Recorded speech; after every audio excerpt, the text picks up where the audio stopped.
Hello and welcome to Racing for the Climate and World EX of Maastricht, sponsored by Nextview Consulting this time. My name is Luisa and I like to introduce to you my lovely co-host Martin Komaro, who's with me in Hamburg today. Hi. Hello, Luisa. Hi. So, we are here in beautiful Maastricht. We are on the track now. We're on the track now, and yeah.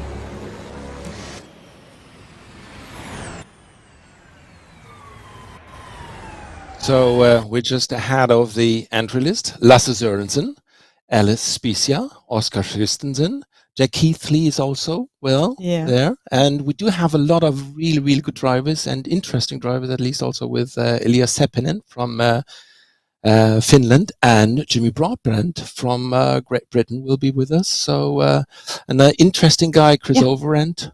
Yes. Exciting starting week today. I'm really looking forward to that racing. We only have of course. one lady with us. Yeah. We have one of the ladies here in the commentation box, and we also have one lady on the track. Fischer, just what you said before. Oscar Kristensen, the nephew of Tom Kristensen, the well-known guy. Rafael Lobato from Portugal with his car, the guy from Portugal. Shifa Olay will be with us. And yeah, here it is, this team space of our hosting team, BS+COMPETITION. 2 beautiful cars and 2 even more beautiful cars, the art cars. Of Jimmy Broadbent and Elias Seppinen. Seppinen, yes. Yeah, the guy who was quite quick. Yes. But he also had some problems in free practice, but we're going to continue with another stuff later on. But we had the team space, you just said before. You love the cars, isn't it? Oh, I do love them. Yeah, a great track. And we will continue to with showing up with the track. Let's have a look on the track. Nextview Consulting. Yes, we're gonna continue with the film of the Nextview Consulting. Yeah, let's have a look on Hugh Watteral, who is telling us about Nextview Consulting and their mission.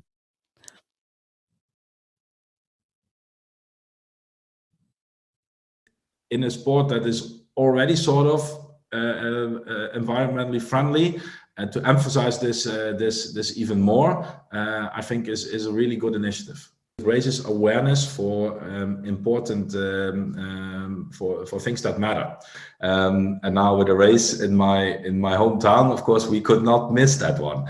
Primarily also because it's racing for the climate, and Nextview is a certified B Corp, so a benefit corporation. So with everything we do, we try to use our business as a force for good, and we're involved in many initiatives. And this one only emphasizes this more. So it's also really close to our heart. I'm a huge petrol head. I also drive an electric car, but I'm a huge Formula One sports fan. I'm actually not that much of a sim racer, so I accidentally got involved in this. But of course, you see with everything that's going on, right? The professional football clubs having also their own virtual teams. I think it's just a matter of time before the sim racing becomes equally big as other esports. And with the same ambition that we have in our own company, it's great to contribute to this and to put that ambition to work in this community as well. Nextview Consulting is a consulting company, and we help customers implementing Salesforce. So Salesforce is one of the largest software companies that helps customers improve their customer journey and their customer experience, mainly online, but also, of course, on the internal side. And it is our job to make our customers successful with that. So we are with 150 colleagues across Northern Europe, so Benelux, but also in the DACH region, and now expanding also in Eastern Europe and to Scandinavia. So a good overlap with also the sim racing community. Well, good thoughts and really interesting views of Nextview Consulting with Huub Horterwal. We are coming to the result of the qualifying. Alan Terzig with 2:07.534 was the fastest one, followed very, very close with Jack Keithley, 2:07.539. Devin Browner from Germany, he's the fastest with the 2:08.261 on place number 3. Rory McDuff from America, from Patrick Long Esports, 2:08.336. Freddy Oixer from Switzerland, 2:08.383. And as you can see, the top 5 are just in, nearly a second. Weizke Visser, the best lady, the best pro, 2:08.463. Timotej Andonovski from North Macedonia on the place number 7, 2:08.536. Rafael Lobato, the next one from the pros with Absolute Racing, 2:08.571. Elias Seppen, and he wasn't that good in the free practice, but he was 2:09.131. Shifao Lei from China with a 2:09.993. He's completing the top 10. And you're missing Lasse Sørensen. Well, he pushed the escape button, which is not allowed in the qualifying. That's why he didn't have any time. So we have to start from the back of the field. He has to follow through the field, through the really, really tough track into the lead. Yeah. Into the lead? Question mark. Will it be at lead? It's something very, very new to World EX, I think. Absolutely. So let's have a look on this very special track, guided by Bruno Spengler, who is doing the track guide with us now. Hi guys, welcome to World EX in Maastricht. So here we are on the main straight. Start finish right here. There we're going to a pretty long flat out section leading onto a very heavy braking zone with a very slow corner. Here you can overtake for sure. Exit is key here as you have a very long straight after that going through the tunnel. So it's important to maximize the traction out of the previous corner. So here I think we're gonna see a lot of things happening in that long flat out section. Very, very long tunnel. Short break, quick right, short break again. Long left-hander, medium speed pretty much. Again, minimum speed is key here. Exit of course also. Another braking, another medium to slow at the end, very slow left-hander. Medium speed section here. Again, a flat out section leading onto a technical part coming up shortly. Here we are, technical part here. Corner that closes massively. Very, very difficult to have the right angle here. You got to be early on the gas. Again, another right-hander, early on the gas. Here you have no room for mistakes. The walls are everywhere. Longer flat out area again. Going into the tunnel. Going uphill. Short braking. Medium speed left. Leading onto a slower right. Curbs here are important. Now another braking for a pretty slowish corner. Exit here is a bit slippery.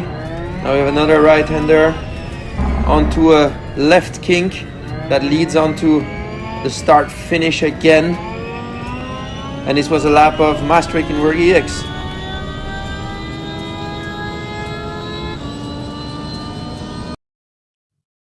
Well, it's so nice to listen to Bruno Spengler. As you can hear it on the slang, that he's a tiny little bit French, but he's also speaking, of course, perfectly English.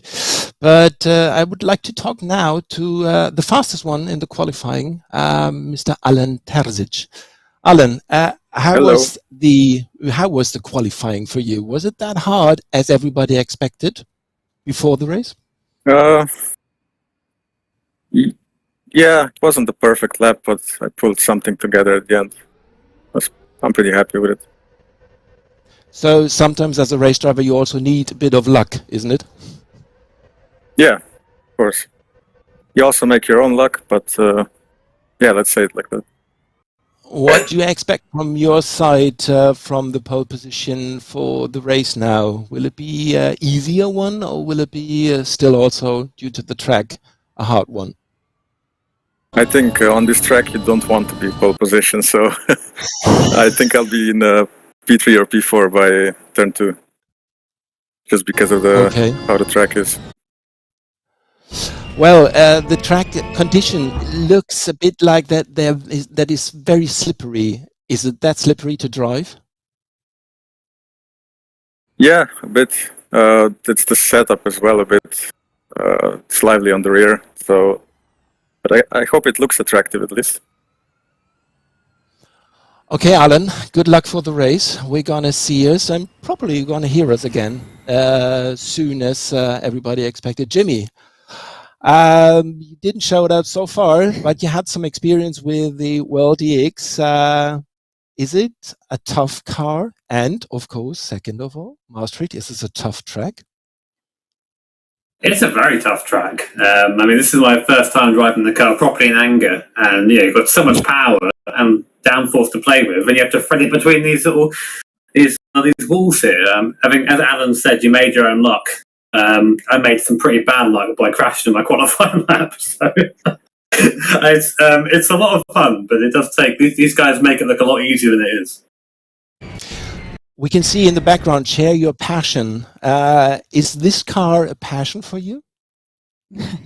Of course. I think I could see it becoming one. I mean, it's got my colours on. It's got the mint on there, so I'm obviously proud of that. But I think it's cool to see what the passion behind this product has done. You know, this series has come from just from the brains of people who want to try something completely different. And it shows. And some of the cool rules you guys have, like I think each team get to sort of pick a circuit and pick a pick a location. It's really, really cool. But I think I picked the worst one to come to. This is definitely not a beginner circuit. So you wouldn't pick for yourself the track of Maastricht? No, I picked something with lots of straight lines, like Monza or something. That would be easier for me, I think. Or Indianapolis would probably also quite well for you. I'd probably still manage to crash. Jimmy, have a nice race. We're probably going to hear us later on, but good luck for the race. Thank you very much. Thank you very much. Great to see him smile there. Yes, of course. It will be very, very stunning, I think.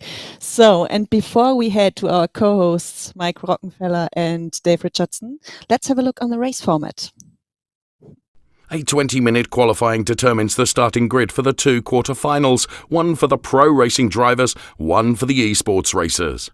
The best 5 drivers from each group proceed to the semi-final before the final 2-lap head-to-head shootout for the best pro racing driver and the best esports racer. All cars reaching at least one final will qualify for the super final at the Nürburgring Nordschleife on December the 13th.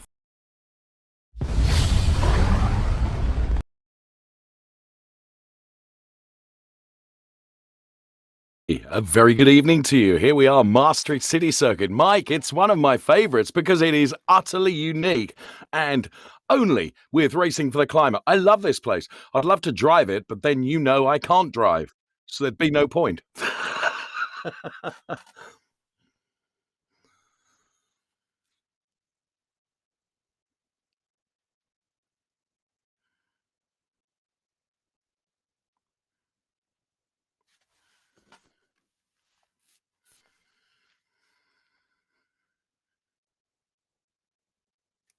is really difficult. Alan Terzig did it, I think, and it worked for him. So he's on pole. Let's see what he can do in the race tonight. Going to be very interesting indeed. I lost the first part of what you were saying, Mike, which is your wife would always tell me it was a jolly good thing not to listen to you. But sorry, I didn't hear the first part. But there we are. I'm looking. It's okay. I said you are a great driver. Oh, right, That's yeah. basically what I said. You did, yeah, of course. What was really interesting is having watched the qualifying and also the free practice sessions as well. What is very unforgiving here is the fact that, as Jimmy Broadbent explained very, very articulately, Actually, there's no space, is there? There's no forgiveness. There's very unforgiving concrete walls. Definitely. I mean, I drove the track last year quite a lot, and I tried to make the car. Oh, here we go. Oh, we're away. Quarterfinal one is underway. Hello. Welcome to the RCCO World EX Championship. Come on, Dave. We are on it already. Rafael Lobato is also on it. Henry Drury, Seppänen, Vosse, Sorensen, Hillebrand, Overend, Niederhauser, Broadbent and Spezia all in this as they head into the tunnel for the first time of asking. I could not be more excited about this wonderful track and this wonderful series as these cars stretch their legs on this very, very long straight. Mike, is it disorientating to be in a tunnel like this for such a long time?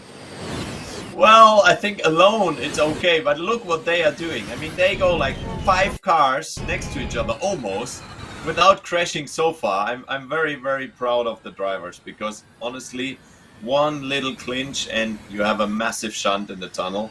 So they are doing great, and look at it. I mean, it just looks fantastic.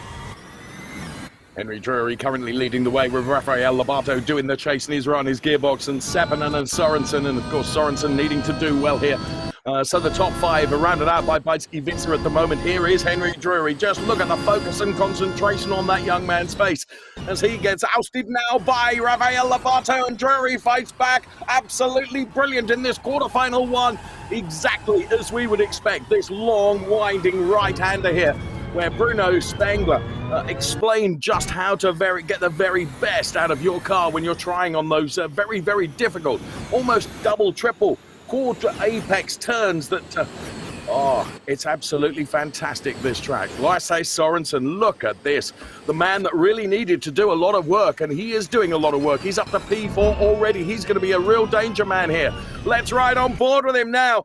Absolutely fantastic stuff. He's trying to do the overtaking. As you can see, just a little bit of panel rubbing against the wall. And Lasse Sorensen is on a mission here, taking a look at the inside. Discretion was the better part of valor on that occasion as he dialed out of it. And no one knows more than Lasse Sorensen, if my memory serves correctly, of what it's like to be in all sorts of strife on this Maastricht City circuit from last time around.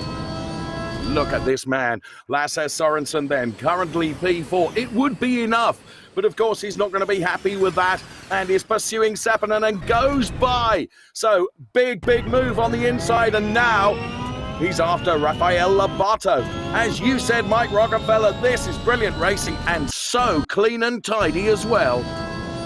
Yeah, it's awesome. I mean, I'm very sorry for Bajski. I don't know what happened to her because she was strong in qualifying. Very, very good lap she did.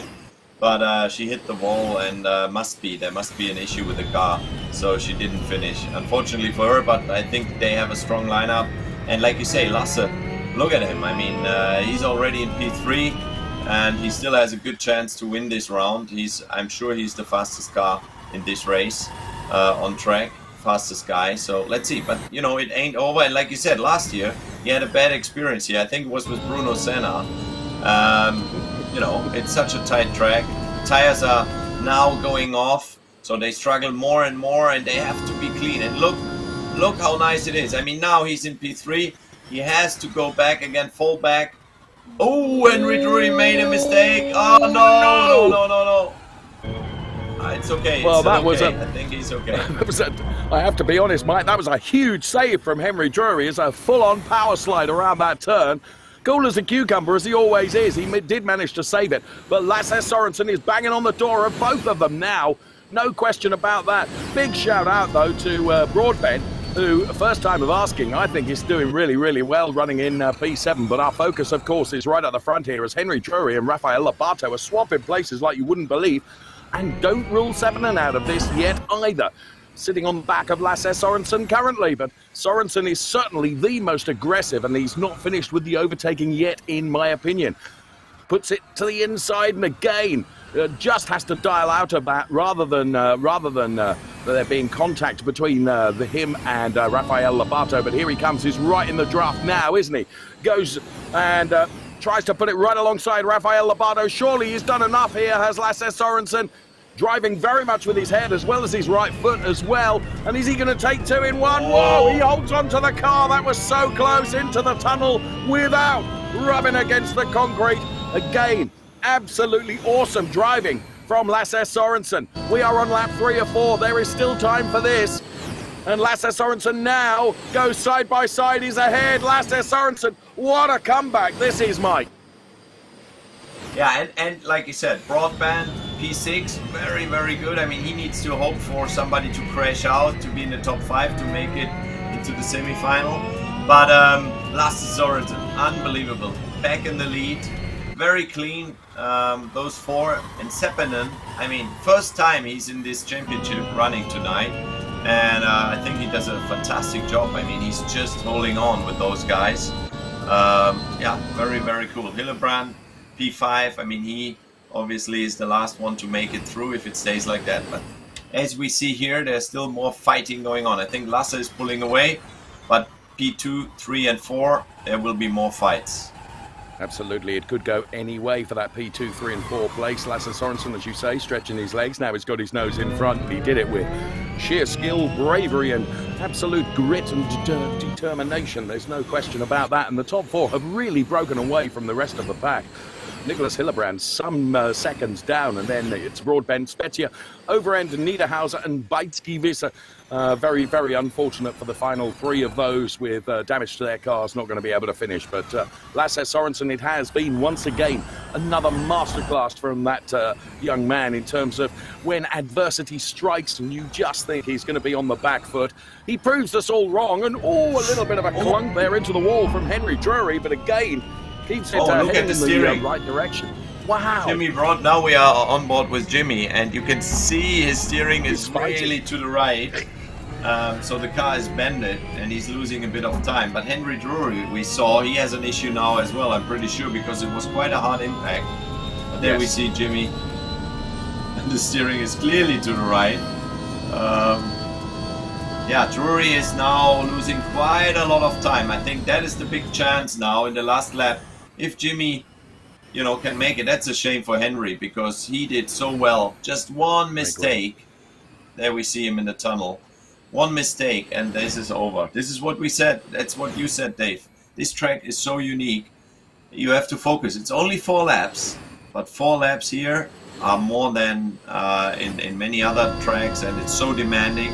Here we see again Jimmy's car also bended, broad bended. So it's quite difficult for him. But he is doing very well to cope with this, isn't he? Look how difficult it is with, as you say, damage to that car. He's having to really, really nurse that back. Lasse Sørensen, well, once he'd got his nose in front, absolutely a stunning performance from Lasse Sørensen. Rafael Lobato is P2, Seppänen is P3, Henry Drury is P4 and holding on to that with Nicholas Hillebrand P5 at the moment. Jimmy Broadbent just in the drop zone, which is a great shame on his debut in the RCCO World EX Championship. And then Spezia, and unfortunately Overend, Niederhauser and Visser with all sorts of strife during this quarterfinal, which is a great, great shame. But nonetheless, everyone should take great pride in how they've been able to thread the needle, as Bruno Spengler said, in through the concrete and unforgiving concrete walls that really don't bend very much at all. Now this fight is still going on, and a lot to play for between P2 and P3 at the moment. Lobato with that, but Seppänen is right with him, that's for sure. And absolutely, there's 1 or 2 bumps as well that I've noticed when we've ridden on board with these cars as they take the rumble strips of the curbs and right onto the back, dive to the inside, but doesn't quite have the momentum up what is a slip road onto the main carriageway. And I absolutely love the features of this phenomenal circuit. What a quarter-final one. Sørensen, Lobato, Seppänen, Drury, Hillebrand, the top 5 with Broadbent, Spezia, Overend, Niederhauser and Beitzky-Visser. Well, if you want entertainment and excitement, you've come to the right place. Yeah, the last row, we promoted ourselves 2 rows forward. Sorry about turn 1, Rafael. No problem, mate. Love the consistency of this car on the brakes. Yeah. Oops. Where did you end up? It's always a surprise, no problem. P6, mate. Yeah. You're out now. Yeah, definitely. Definitely out. Smooch. It's the top 4 or top 5 that goes through? 5 or 6, wasn't it? 5 or 6. I think it starts with 7 and 6 go through. think I've just lost a wing. You don't need I thought it was I definitely have. Is it 6? Pretty sure only one person gets knocked out in the first rounds. Yeah, it should be top 5 plus Jimmy. Top 5 plus Jimmy, so he has like a extra. I don't know. The bonus. It should be. I don't know. Let me have a look. I can maybe actually read. Hold on. What happened to Beitske? Was she in that race? I think she got hit at the start or something. Oh, actually. I messed up the start. And then later in the lap, I spun. Oh, after the second tunnel, right? Yeah, near the end of the lap. Yeah. No, that was you right in front of me. Unlucky. I was so sad I looped it in the corkscrew and had to do like a 3-point turn and then lost everyone.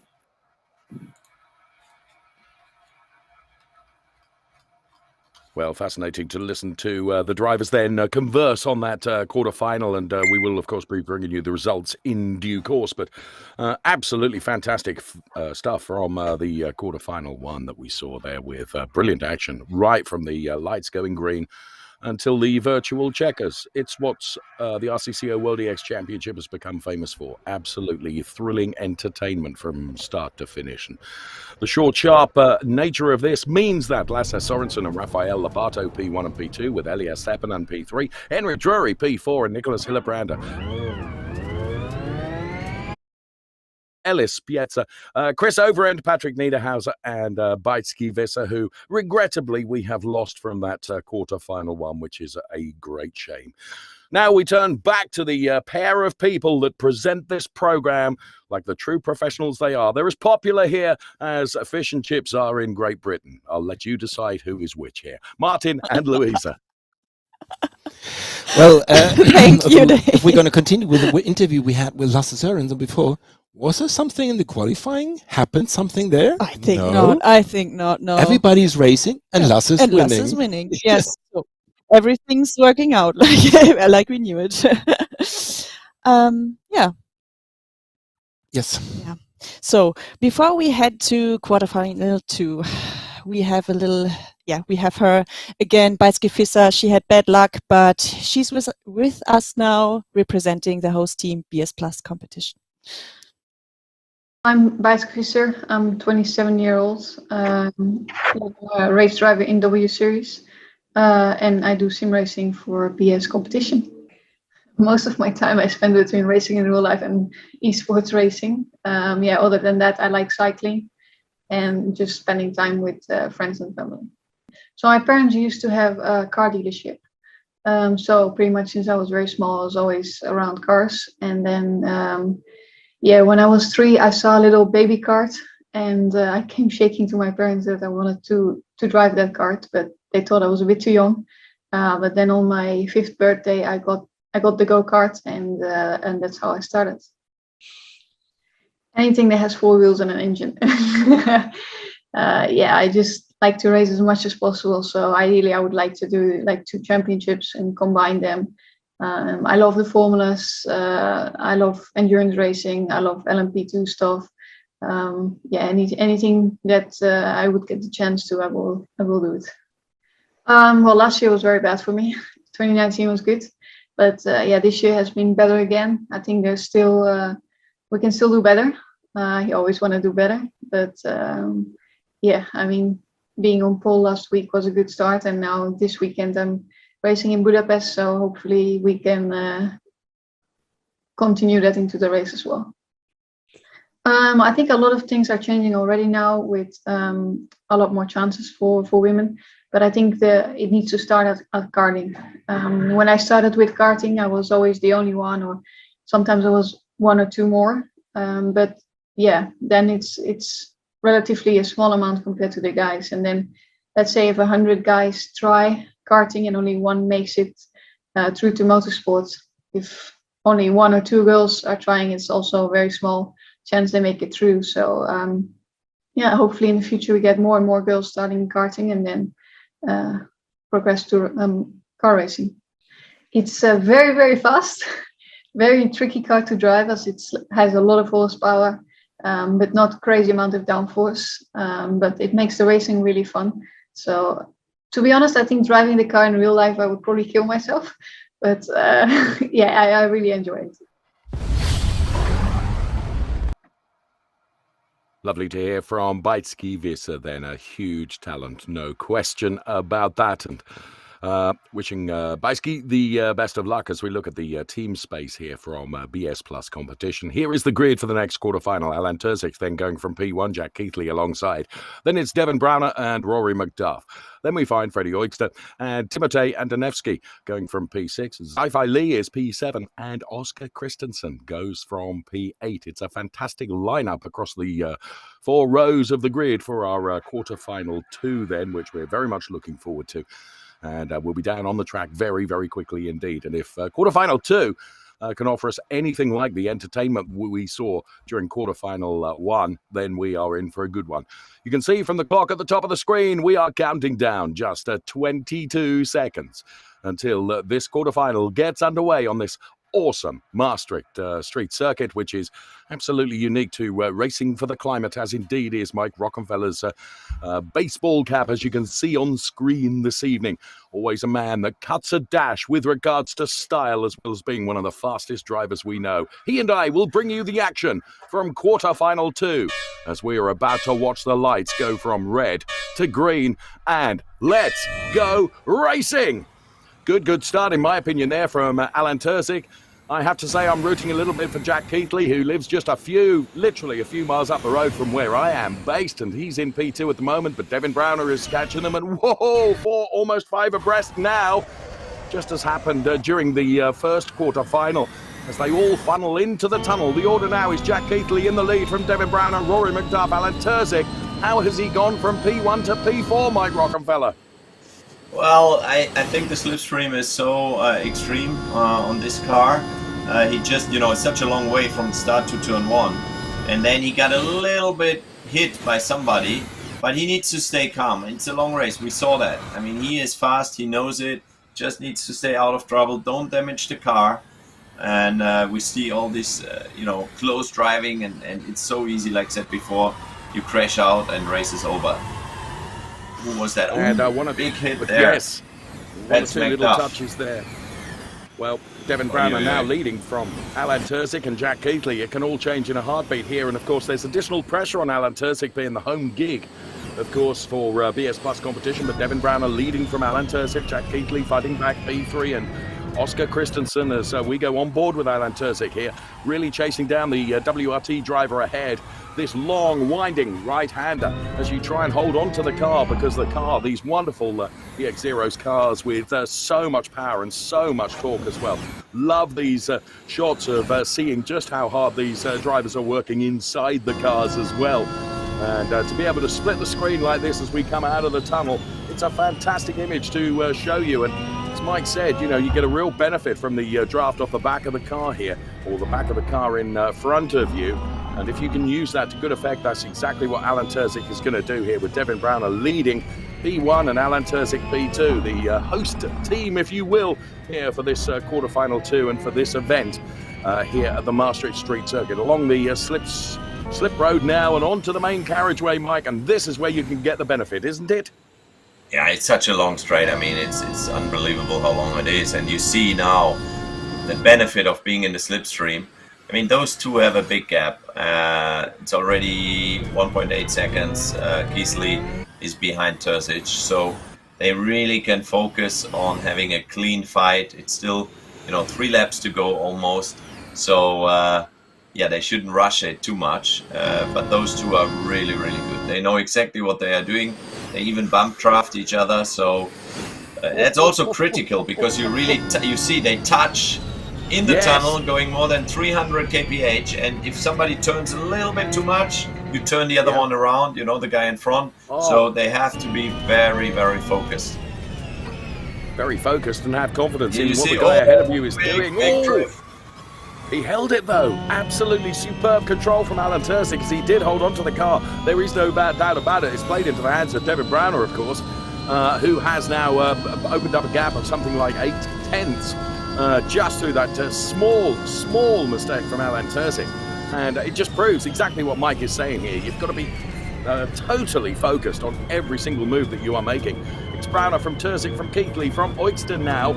Then it's Andonovski running in P5. Oscar Kristensen, Sci-Fi Lee and Rory McDuff at the moment are in the drop zone. But we are only at half distance of this quarterfinal too.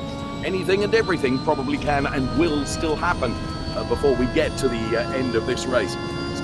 So really pushing now. And as you can see, Terzig getting closer and closer and closer. He's certainly not given up on this, and why the heck should he?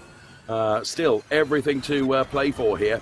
And Jack Keighley is getting just a little bit closer as well for Williams Esports. This is the gap, the live gap between Devin Browner and the driver that's running in P3 at the moment. Is just hovering at under just 2 seconds. And actually just one mistake and all of a sudden that gap can become all so much smaller than that. Oh! Just getting, and presumably, Mike, that's when you just put the power down a little bit too quickly. The car becomes a bit skiddy. Yes. I mean, the setup is chosen by the host team. And this time is BS+COMPETITION. And Alan Terzig, you know, really made the car extremely difficult. And here on this EX0, what you can do is you shift basically the transmission, the distribution between front and rear as you want. And he put, obviously with the all-wheel drive car, four-wheel drive car, he put a lot to the rear. That's why they struggle so much on power. Basically, it's almost like a rear-wheel drive now, 1,000 horsepower, which is crazy. And that's what we see, you know, that's why the drivers are fighting the car so hard. And I'm sure he's enjoying it because he did the setup himself. I think it's a unique thing we have this year. So every team has once the chance to do the setup the way they like. And I think it's a fantastic feature of our competition. So BS+COMPETITION then given the opportunity, if you will, to choose the setup. And of course, every other driver has got to adapt their driving style to suit the setup that has been chosen. Absolutely remarkable stuff. Okay. So yeah, and here we see the fight that's going on for P5, Mike, and this isn't all over yet. Sorry. No, not at all. And we see Andonovski from R8G being on the hot seat, let's say, and the other two chasing him. So this is not over yet. That's a good battle, and that's really the spot. You know, everybody wants to be in the top 5 to make it through. And so far, it looks like he has it under control. He just passed Kristensen, and now it looks like he can stay in front. Yes, for the moment. We are on lap 3 of 4 to come. Devin Browner then currently leading from Alan Terzig. I just wonder whether Alan Terzig is being very, very clever here and just thinking and planning his move as to when he is going to make his move. Who knows? In the minds of a racing driver, lovely onboard shot from the WRT car then.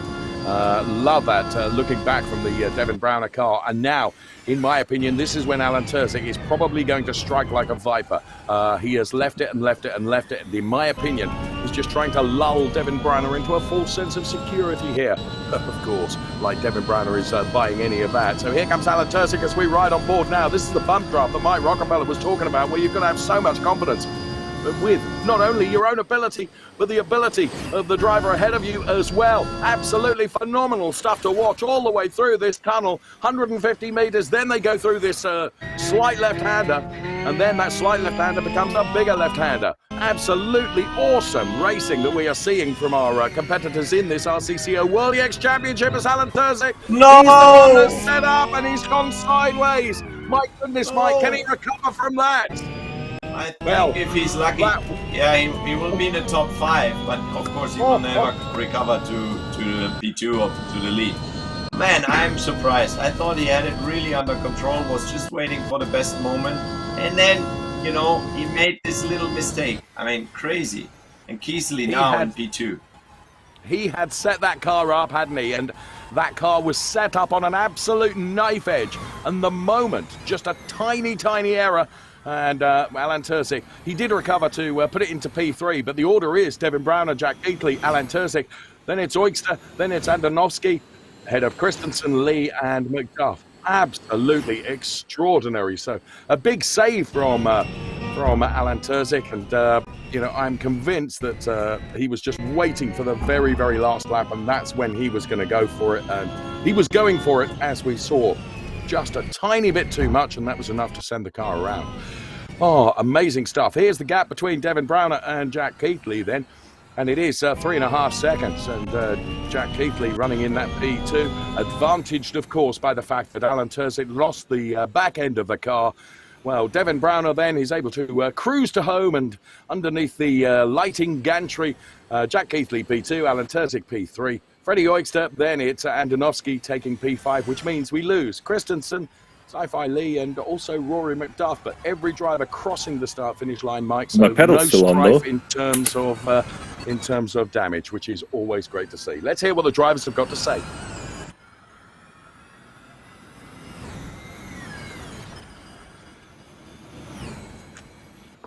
Not much, it would appear. I think Alan Terzig is somewhat muted at the moment. He'll be nonetheless. I don't know how we survived the first corner. Neither do I. My whole car was. Yes, sorry, Jack. That I got hit from like my right rear somehow, and that sent me into. I don't know who it was. I don't know who hit. I felt I got hit at least 3 times. I don't know. Yes, same here. I know. All I know is that I got. I almost died at the start. Too much wheel spin. I just know sudden Jack out of nowhere, like absolutely unexpected. And then my car was blue. Next thing I knew, we were bump drafting down the tunnel. That was scary. Good to hear from the drivers. We'll bring you the result in full. Another absolutely compelling quarterfinal that we enjoyed there. Really, really did enjoy that. And here, confirmation of the result. Devin Browner taking it, P1. Jack Keithley P2. Alan Terzig recovering to take P3. Freddie Oikster P4. Timotej Andonovski, very good job in the ACER VERO R8G car. And then, regrettably, we lose Oscar Kristensen, Sci-Fi Lee, and Rory McDuff. So those are the results. And up next, then, we're going back to Louisa. What an incredible pair of quarterfinals we've had, you two. That was amazing. Again, bad luck for Alan Terzig, but at least he made it into the top 5. And yeah, let's have a closer look on him as he represents BS+ competition 2.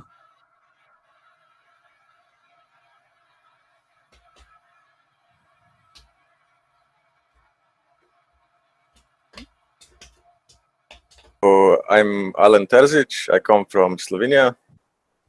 I've been a sim racer since around 2006, so it's been a long while. For the job, I'm a web developer, and in my free time I enjoy boxing, playing guitar, and that's about it. I've always loved racing since I was a 4-year-old kid. I watched Formula 1, and one day I got a steering wheel from a friend, and for a couple of years I just played games, not really sims. And then one day I found a simulator called Live for Speed, and I've been doing it ever since. In 2020 I got an offer to drive for Corvette at the Virtual Le Mans, and we did that with a couple of guys from BS. They were on the other car. And as time went by, we knew each other. And then they invited me for a chat, and we joined. It's a great environment to be in. The owners are the best. They treat us well. It's full of good people. It's relaxed. I love it. The guy is a sly fox, I would call him. But yeah, I'll just have to do better. No excuses. A lot of it could have been prevented by me, I have to say. It's if you just put everything down to luck, you're never going to improve anything. Very fast. Likes to dance around, which is kind of my thing. I like that. I like that there's not too much downforce. Leaves you a bit of options to play with the car. You have to really pay attention to what you do with the tires. They overheat very fast, so that's a big factor. And in general, it's fun. I like the car dancing around a lot. I like a tricky car, so that's what I did. Also at Daytona, we had a tricky setup and it provided, I think, great racing. So I went for that. Really interesting to listen to Alan Terzig there, Mike, and every racing driver has got their own preference in terms of how they like a car to be set up. He gives me the impression that he likes it really loose and to be able to play with the car. There are other drivers that like it absolutely steadfastly pinpoint accurate. Come on, Mr. Rockenfeller, what's your preference? Let's say I prefer a car which is not too understeery. So I would say if I have to make a wish, for sure, I like if the rear is a bit more nervous, because like that, you know, it's more down to you. If you have understeer, you really can't do much to it. So then you are really strapped, or in, let's say, in a corner, and you just have to wait and wait and wait. And some drivers are very good at it. Anyway, every driver, you have to adapt to the car, whatever you have, make the best out of it, I guess. I think what really impressed me about listening to Alan is how humble he is, saying that, you know, it's me that can put it right as we look at these drivers in preparation. Then this is Lasse Sorensen, who is just on occasions an absolute machine, isn't he? Devin Browner going from P1. We are but 20 seconds away from this semi-final. Do not lose sight of the fact we have Rafael Lobato, Alan Terzig, and Seppänen and Drury and Andonovski in this as well. And of course, it's short, sharp, and sweet. Just 3 laps is what we're going to have with Seppänen. Good luck, guys. Remember to brake for turn 1. And Hillebrand as well. Where's the brake? Is it in the middle or? Stand by. No, we're about to go. Okay. Let's go. This is semi-final time. The RCCO World EX Championship. We're live from our Maastricht City circuit. Just a reminder. And this is don't believe in brake temperature stuff then already. As I'm sorry. That was so early. I was looking for my braking point. That was so early. Oh my goodness. And the quarterfinals have been so clean and tidy. And Good job, Henry. I am very sorry. It's very, very different. Well, was it not Henry Drury mentioning before the start, remember to brake and to brake early, and now he's the one basically causing the big incident, ruining some people's race. But that's, you know, like always in life. First, try to make sure you have everything sorted yourself. Well, yeah, you can purport, can't you? But you've got to deliver it as well. So we have this situation now where we're on board with Lasse Sorensen, who is going to do everything he can to try and get on terms with Devin Browner, but he's got very nearly 2 and a bit seconds to try and catch up. But he is closing on Devin Browner. Then we have Andonovski, Seppänen, Hillebrand, Lobato, all some way behind. So we stay on board with Lasse Sorensen here. Oh, as he fights with the car, Mike. Just carrying so much speed into that right-hand turn. Of course, a number of the cars behind, of course, are going to have picked up damage, that's for sure. And this is Devin Browner, who, at the moment, of course, can just focus and concentrate on every turn that is ahead of him. And Henry Drury is picking up a 10-second time penalty for causing a collision. It's kind of academic, really, because he's P9 anyway. But nonetheless, there is Henry Drury, who's picking up that time penalty right now, and that is going to that's really going to impact whatever result he is able to pick out of this particular semi-final. But it's certainly not going to be in the top 2, which those places held by these 2 drivers at the moment. On the left-hand side is Devin Browner, and on the right-hand side is Lasse Sorensen. They are P1 and P2, and Lasse, Mike, is bringing this gap down to just 1.6 seconds now, but of course it is a short, sharp semi-final. Yeah, I mean, I was thinking he has an issue maybe with the car, a few corners when we were on board with him, but it doesn't look like. I mean, he can, like you say, he's closing the gap, and still Andonovski is very, very close. I mean, he needs to obviously focus, and let's see. Again, this race is not over yet. I think Lasse will probably lose the position, which is not an issue for him because it's a different category. Obviously, it's pro and esport. Of course, you're absolutely right, but Andonovski, this is very impressive for him as he's fighting to get on terms with Lasse Sorensen here. Bear in mind, Devin Browner and Lasse Sorensen, then Devin Browner, eSports racer, Lasse Sorensen, pro racer, Andonovski, eSports racer, Labato, professional racer. Brilliant to watch this as we are on board now. And Andonovski really trying to reel in Lasse Sorensen. The gap is down to 0.8 between the two of them, and you can see just how much closer he is getting, which really rather lends itself to probably what Mike was saying, that maybe Lasse Sorensen is running with a little bit of damage, but he's being able to nurse that TK9 E-SPeeD car at the moment and hold on to it. You can see it drifting quite a bit there, whether he is fighting with the car, and that, of course, means that he is going to be slower. But after saying that, the gap is coming down between himself and Devin Browner now, so perhaps he's being propelled into this by Andonovski. By way of defending, Lasse Sorensen even pushing harder, which is bringing him closer to Devin Browner. Or is Devin Browner just playing with them and just managing the gap at 1.5 seconds? Well, he's lost another couple of tenths now, so I would suggest not. So, Devin Browner from Lasse Sorensen, from Andonovski, from Hillebrand, Labato, Oigster, Keithley, Seppänen. Then it is Drew with a time penalty as well, and then Alain Terzig. Fastest lap came from Devin Browner. And we go on board once again with the man that's running P2 at the moment, and this is Lasse Sorensen. So, Sorensen now has, what has he got? A live gap, 0.9 between this man, Devin Browner, who's currently leading, and Lasse Sorensen, and then Andonovski is P3. Bit of a fight going on between Labato and Freddie Oigster as well in the P4 and P5 positions at the moment. Looking back from the WRT car now of Devin Browner as we're on the final lap, and we're right slap bang in the middle of that tunnel, which seems to go on and on and on. Devin Browner, I have to say, just looks as cool as a cucumber. Mike, he seems to have everything completely under control, doesn't he?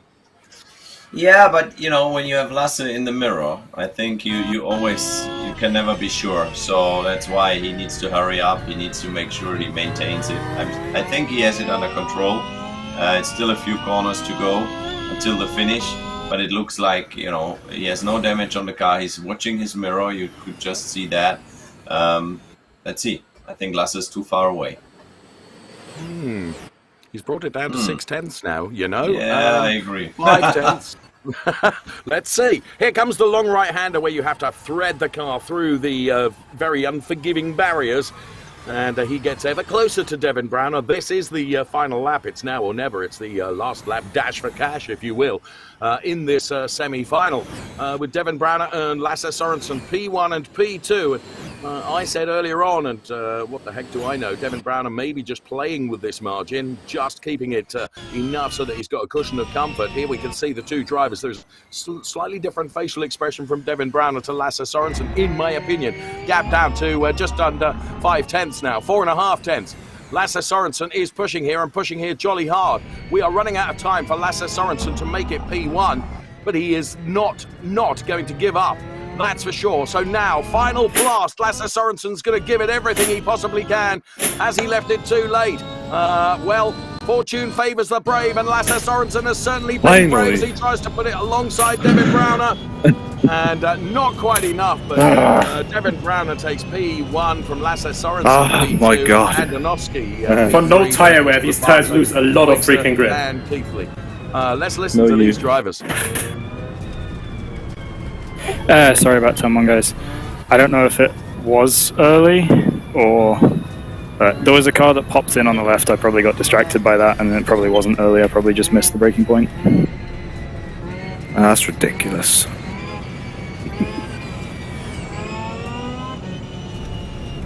Well, Henry Drury doing his best to apologise then and to offer some reasons why he may have... It's a real shame. Yeah. Real shame for Terzig, that's so now for sure. It's the final, right? I feel sorry. Well, there we have it. He was on pole, and yeah, to be out like that in the first, before the first corner is always hard. That's what we don't want to see. But if you watch real racing, it happens as well. If you have seen the last DTM rounds at Norrisring, there were a lot of crashes. So, you know, and here it's so easy to make a mistake. You know, at the end it's hard, and for sure some guys are not happy, but it just happens. It's racing. With due respect, both Mike and myself were on air at that very event where 27 cars started and 11 finished, I believe. So, yes, you're absolutely right, Mike. Let's take a look at the results here. The result of the semi-final then, Devin Browner for eSports Team WRT ahead of Lasse Sorensen. Then we found Timotej Andonovski, Rafael Labato, Freddie Oikster, Jack Keithley, Nicholas Hillebrand, Elias Seppänen, Henry Drury, and Alain Terzig. Standing by for us now is the Right Royal Martin Kummerow. Well, that was a quite heavy semi-final, isn't it? And just what Dave and Mike said before, that it is very important to have a brake temperature that they didn't have. It looked a bit like that they were driving with a refrigerator. It was that cool and that cold in the brakes, so into the car. But it reminds me a tiny little bit of rallycross. Definitely. But unfortunately, again, bad luck, such a bad luck for Alan again. I was really heartbroken seeing that. But it goes like it goes sometimes. What do you think? It looks a bit like that in the end of the race. It was Devin Browner who was really tactical, but I guess this one is also really tactical. We're going to continue with the next host team film. Florian Hasper, please. One of those things that is just not possible in the real world. You know, if that a team has a home event or a home game, this is a cool thought, first of all, and then to have the chance to do a track branding and to just modify the whole track appearance. This is just amazing. So hopefully it distracts the other teams, and we have 4 zebras on top.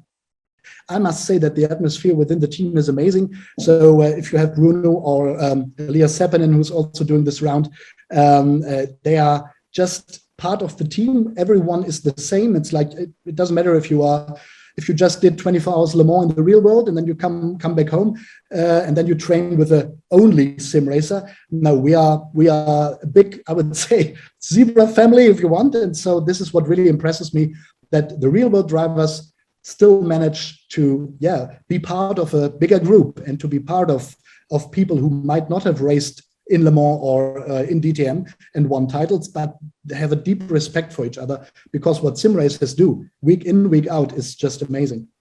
We have 3 zebras here in Munich, Hellerbrunn, which is a local zoo, that are partnered with BS+COMPETITION. These are things where we also spend some money on, let's say, living up to the whole zebra topic, which helps us to be entertaining, and but it's important to do something back, or to give something back for, let's say, environmental issues and climate protection.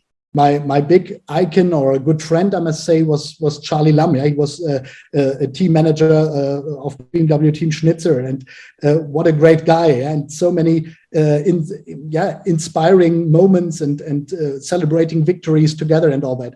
And then suddenly, when I looked at esports racing or sim racing, I thought, okay, why not try it, with your own team or with our team, and maybe try to recreate parts of the philosophy and the fascination and the, let's say, attitude behind such a racing team, because there are so many parallels between sim racing and real world racing.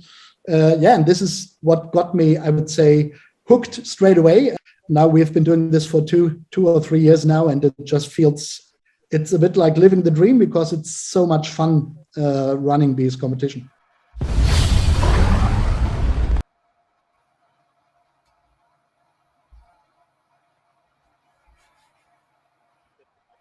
Living the dream. And we echo your thoughts, Florian. Charlie Lam is much missed. Here we go, Mike. We are at the final time once again.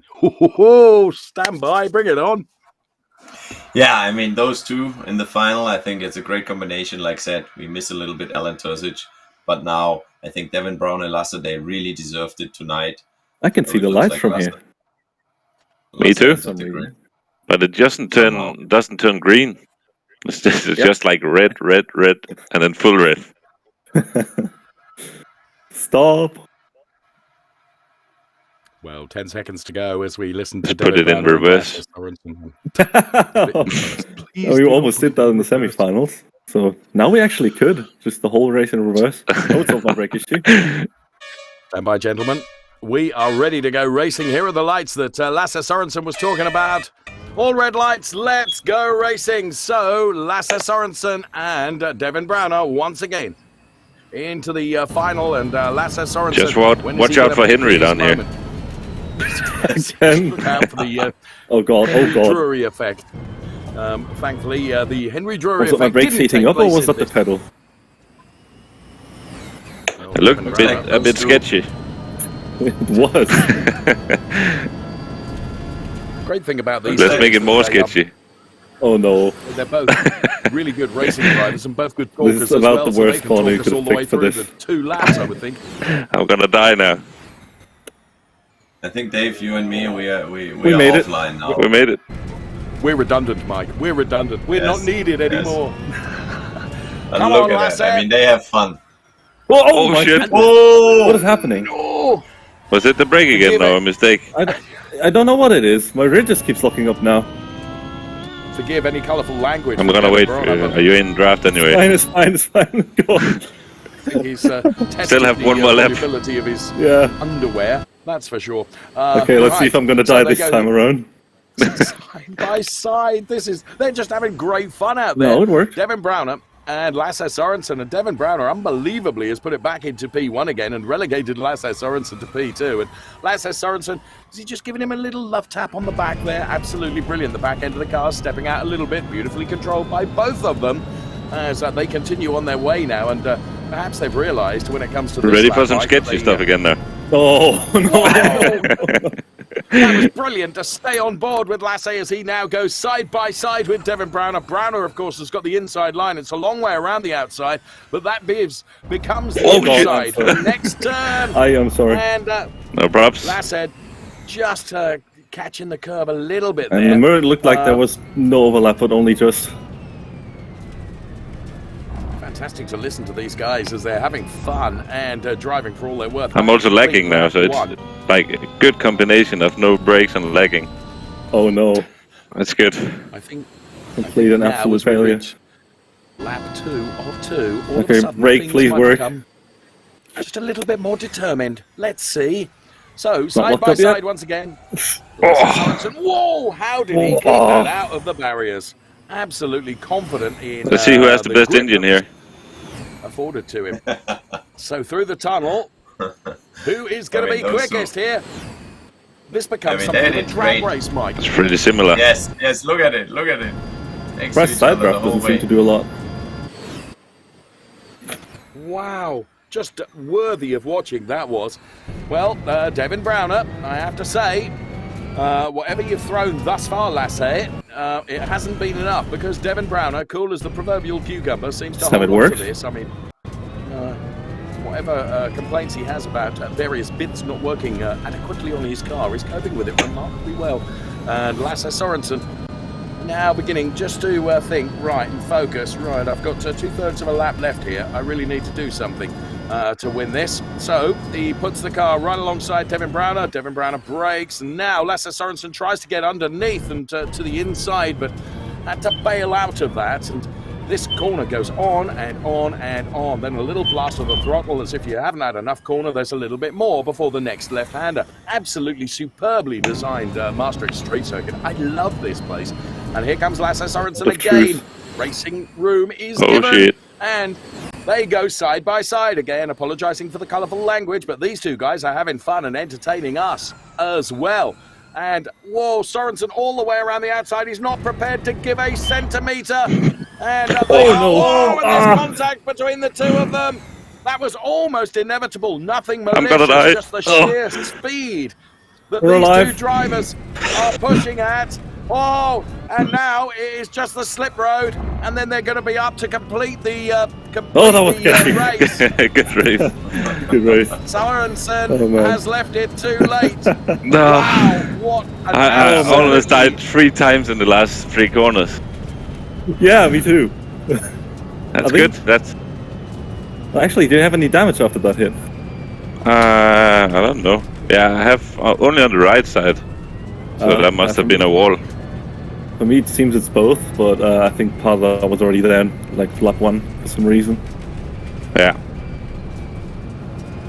That was good racing. It was, yeah. Thanks, I enjoyed that. Well done, you two. Absolutely brilliant. So exciting here. A little bit of wheels escape. Sorry about that. Really enjoyed it. Devin Browner from Lasse Sorensen. Those guys doing a fantastic job, and it was perhaps one of, if not the closest final maybe that we've seen thus far this season. Absolutely superb stuff from those two drivers, doing an excellent job. Oh shit! Here, Have a look on the second monitor while driving. Please. Which monitor? As I do for the language. I had like 2 monitors. I was looking on the wrong one. Oh. I nearly crashed. At least it wasn't the phone. Yeah. Lasse Sorensen and Devin Browner. Hopefully you can hear myself and also Mike Rockefeller. First of all, Lasse, I'm dead. I want to say what a fantastic job you did, and it I will was so blame my exciting brake pedal for your spinning. and for Mike commentating on that race. That was brilliant stuff. Well done, Lasse. Well done, Devin. Lasse, did you enjoy that as much as we enjoyed watching it? Well, we hope that Lasse would be able to hear us, and currently he can't. Let's try our luck with Devin Browner now. Devin, I was saying to Lasse, you two put on such a show for us. It was a brilliant privilege to be able to commentate on it. It must have been as much fun to drive, wasn't it, Devin?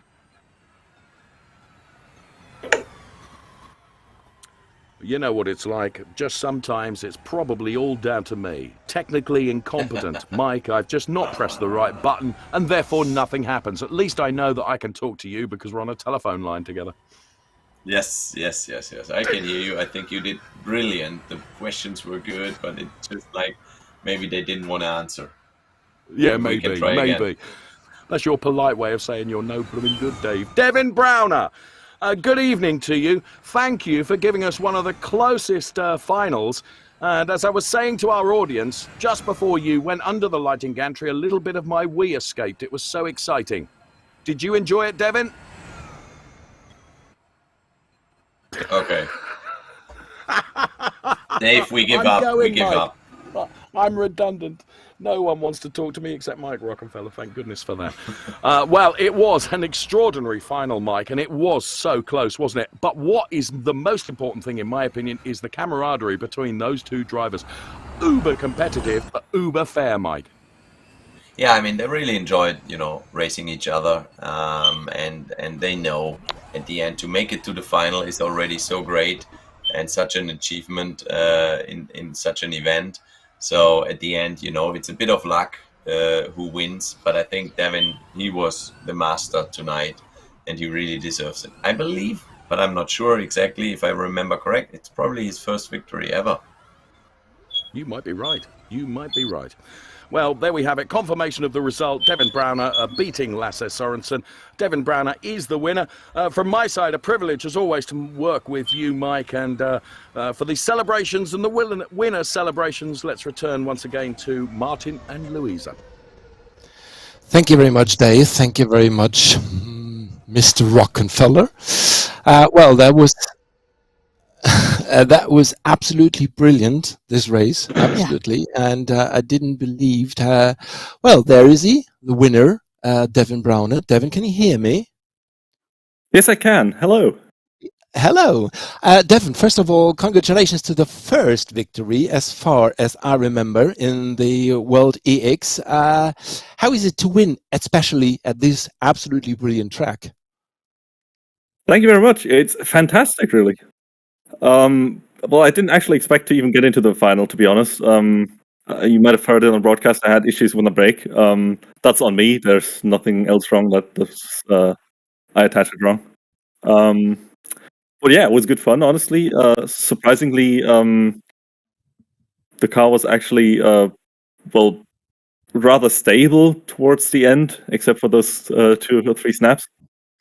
Even though we fully expected, all of us, that the cars would just be all over the place. So yeah, I'm actually really happy with that. When we're going to take a short look into the onboard of Mr. Devin Browner, 365 kilometers through a tunnel. Would you do that in real? No chance. Well, that was a short stop, but it was absolutely brilliant. And as Dave said before, you were the master of the weekend and better of the race here, and you did it absolutely brilliant. Very tactical, I guess, in the second in the semi-final. And I guess we're going to talk also to the second place, to Mr. Lasse Sørensen from Denmark. Devin, congratulations. Thank you very much. Thank you. Lasse, we are red, we are white, we are Danish. No, this time not. What happened to you? I mean, it was a good race, and it's always good to race on this Maastricht track here. But I think it's a bit